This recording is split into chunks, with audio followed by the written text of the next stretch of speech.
This workout is perfect for everybody, but it is also so helpful for after pregnancy for core stabilization and realigning everything after you've been front loaded for so long.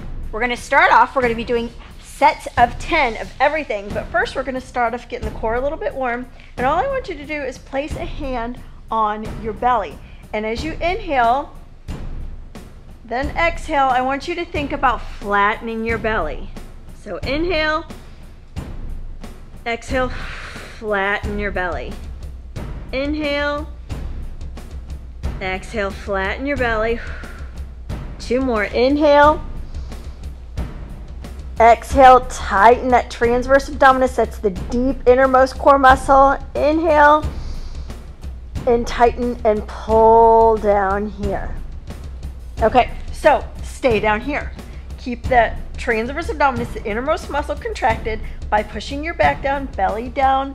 And what we're gonna do is pelvic tilt, nice and slow. With a pelvic tilt, all I want you to think about is hips coming to rib cage. So go ahead and lay your head down, your TA, your transverse abdominis pulled in and down, and we're gonna go 1, 2, 3, and release, 2, 3. Bring it in.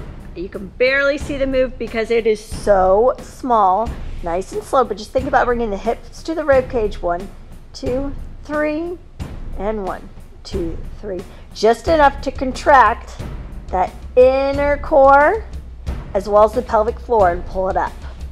Going for a set of 10.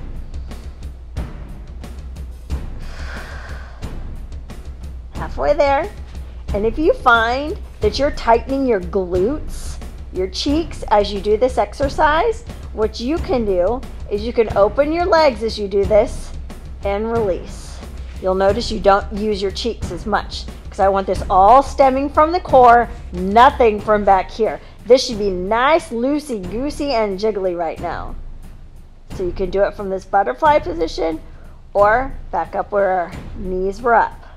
We got 3 more slow pelvic tilts. We're doing a total of 8 exercises.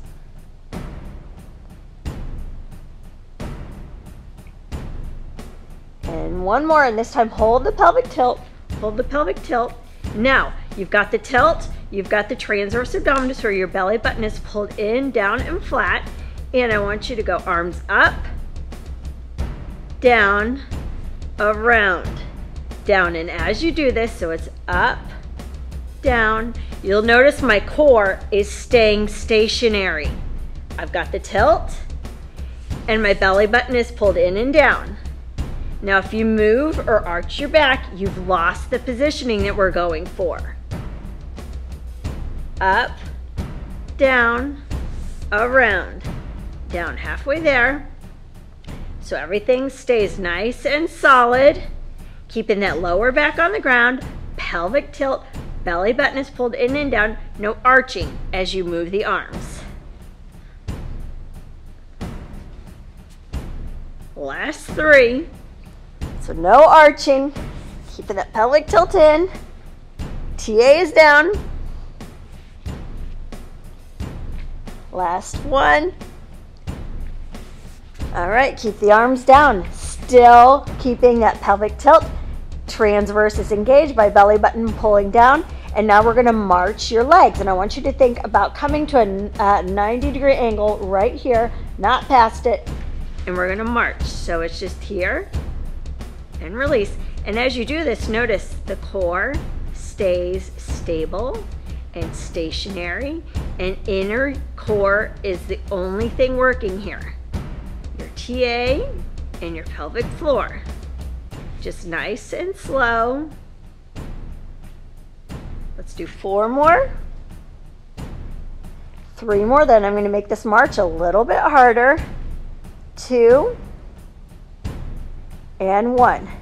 Now I want you to place your arms overhead just as we did prior to this, and still keeping that pelvic tilt, belly button pulled down, keeping your arms over your head. Now I want you to march, keeping everything nice and stable.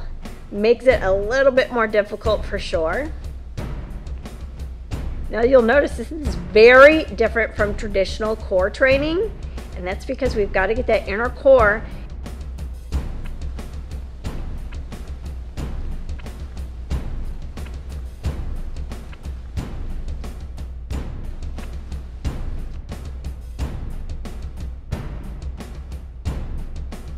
Last one.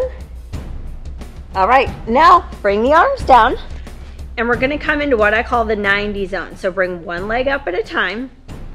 And now that also made it easier to keep your back flat, but keep your knees at 90. I don't want them to come in or come out. Keep them right at 90. Belly button pulled down, kind of a little pelvic tilt here. And now what I want you to do is take this into a reverse march, only as far as you feel you can, which might not be touching those toes all the way to the ground. Because I don't want you to necessarily engage the rectus, which is your outer muscle. I just want you to pull that belly button in. All right, here's 4 more. 4, 3, 2, and 1. Okay, go ahead and release. I want you to do a 1-leg scoot. So again, pelvic tilt, TA is pulled in and down, and you're gonna take 1 leg and you're gonna flex it as you scoot the heel all the way out, all the way till that heel's totally flexed, and bring it in, switch sides. So flex that foot all the way out, bring it in, and again, keeping that core stationary as you do this.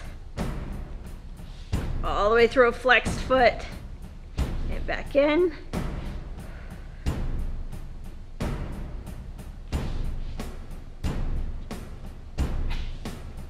Couple more. Now you want to make sure your shoulders are down on the ground, because the minute you do this, you're putting extra pressure on that connective tissue in your abdominals. That's why our lower back is down and upper back is down. You don't want to put any added pressure. And done. Okay, on to our 8th and final exercise. What I want you to do is just lie on your belly. We're gonna alternate lifting 1 arm and 1 leg. Here's 10, 9, 8, 7, 6, keeping the arms and legs straight.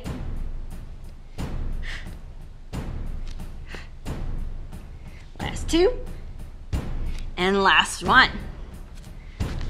Okay, and that does it for core number 1 workout. Now, I want you to make sure you just don't do this workout and run off and start doing core plank jacks or any crazy core stuff. And if you've mastered this workout, you can then move on to core 2, core 3, core 4, and core 5, because we progressively add in core strength where we use the rectus and the obliques and all that stuff. We're not just gonna all of a sudden throw some crazy stuff at you, because that could kind of undo all the health and integrity that we just built. So I want you to slowly progress in your core progression, and I promise you will get that core back.